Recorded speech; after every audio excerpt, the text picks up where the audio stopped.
Life change doesn't start with motivation. Life change starts with education. And the education is a very simple process. One of the best ways to describe it is the truth. There's nothing better than the truth. The ancient prophet said, "The truth will set you free." I do believe in affirmation as long as you affirm the truth. If you're broke, best thing to affirm is, "I am broke." Right? You put that up on the refrigerator where you can see it every day. It's life-changing. Now, if you need reaffirmation, you put this up there. "I'm 40 and broke." And if that still won't do it, put this up there. "I live in America and I'm 40 and I'm broke." That's all the truth we need.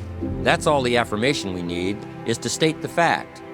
Because the truth will help us do two things. Number one, for your notes, correct old errors in judgment.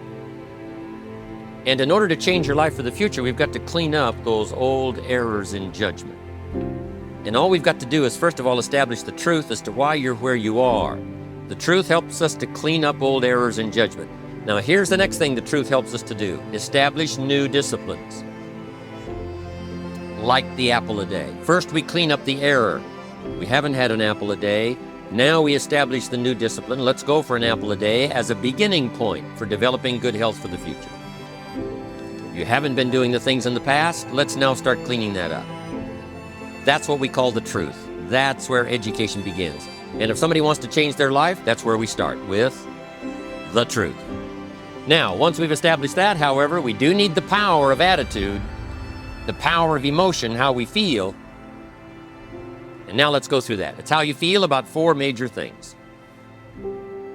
We all need educated attitude about, number one, the past. And the best advice I can give you on that is treat the past as a school. Let the past be your teacher. Don't treat the past as a club. Beat yourself to death with past losses, past failures, past mistakes. So you've messed up. Hey, we've all messed up. So you've made some mistakes. We've all made our share of mistakes. But let the past now not beat you down, but let the past be your teacher. You know, what else is new? We've all been through some tough stuff. But the key is to not let it beat you, but let it teach you. Now here's number two. It's how you feel about the future. The future is called the promise. We not only have to look at the past for experience, but we've got to look to the future for incentive. We've got to look to the future for setting goals. We've got to look for the future because that's where we're walking, is into the future.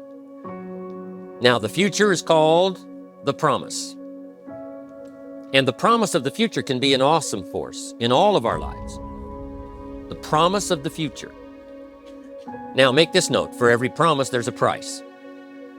Everything has to be paid for. We learn that if the promise is clear, the price is easy. The reason so many find it difficult to pay the price is because they don't have a clear vision of the promise. If the promise was bright, if the promise was powerful, if the promise was compelling, then paying the little price of a few disciplines would be an easy task. Now, when I went to Israel this last summer, I said to my Israeli audience, you know, the story of creation is unique. It says, in the beginning, God Jehovah spoke. And he said, let there be light. And there was light. It looks like words create light. Someone says, well, yes, God's words. Well, humans can get pretty close. What if somebody can't see how they can possibly be successful and you come along and tell them your story? Selecting the best words you can possibly choose in telling that story. And when you finish, they say, now I can see. Before you got here, I was blind. Now I can see. Classic in articulating the promise of the future, it's got to be the parents. Because here's the classic truth. If kids can see, they will pay. Kids will do the most extraordinary disciplines if they can see. They will buckle down to the most unique things every day if they can see. But if they can't see, remember this, they don't want to pay. They don't want to read. They don't want to go to school. They don't want to do the disciplines. Many of them because they simply cannot see. But the same is true of all of us. If we can see, we will pay. There are two ways to face the future. Make these notes. Number one is with anticipation. Another way to face the future is with apprehension. Guess how most people face the future? With apprehension. And here's the major reason why. They don't have it well designed. Or they've left the design to someone else. And if you've left the design of your future to someone else, you better be apprehensive. But if we're apprehensive, it's like taking little small steps walking into the future. Not quite certain, not quite sure. So to clean up all of that and to walk into the future with vitality is to have the vision. To walk into the future and anticipate it. Can't wait to get up in the morning. Can't wait for the day to arrive. Can't wait for the opportunity to arrive. Can't wait for the phone to ring. Can't wait for the next person to talk to. Can't wait to get on the job. Why? Anticipating how the future is going to unfold because you have it well designed. The promise of the future.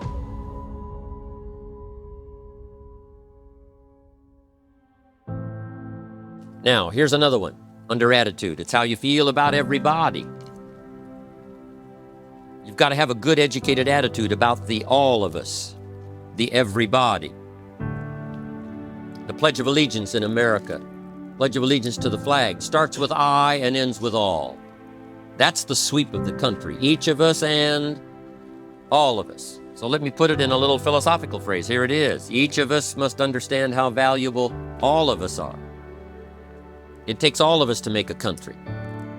It takes all of us to create opportunity. One person doesn't make an economy. One person doesn't make a symphony orchestra.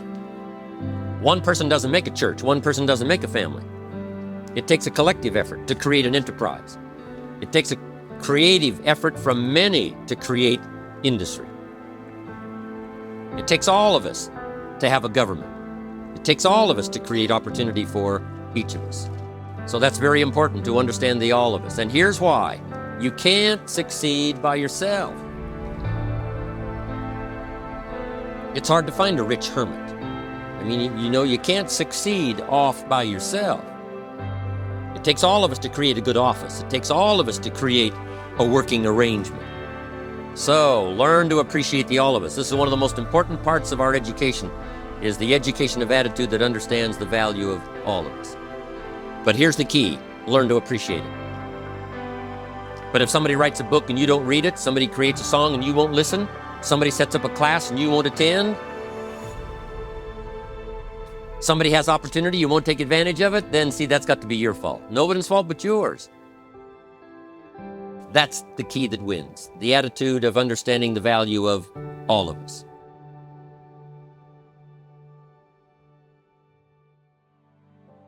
Now here's the last one on attitude. And that's how you feel about yourself. Self-esteem is the greatest step toward success. Feeling good about yourself. Now, the greatest deterrent to feeling good about yourself is neglecting small disciplines. That's where it starts. Could walk around the block, should walk around the block, but don't. It's those little don'ts that start to add up that make us not feel quite that good about ourselves. And the least neglect of a discipline that you could do but you failed to do starts you on what we call the slippery slope. Not the slippery slope of economics, but the slippery slope of self-esteem. Economics you can cure. Money you can make.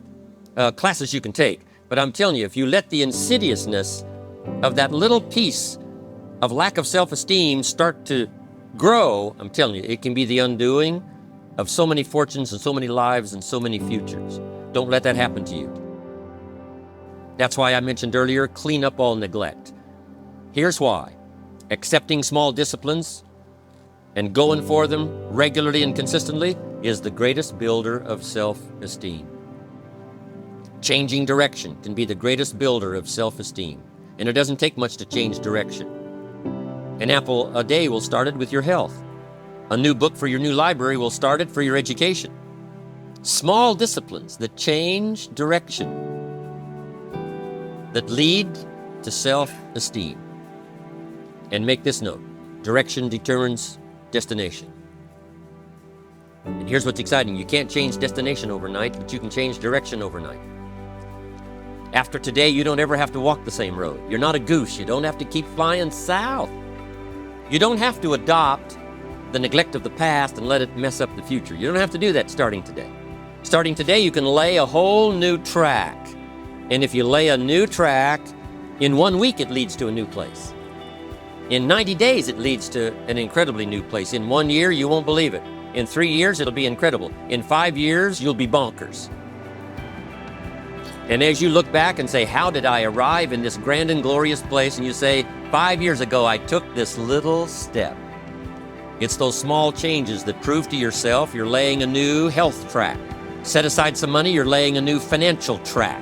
Pick up a book you haven't read before, you're laying a new educational track. And all those new tracks lead to new places.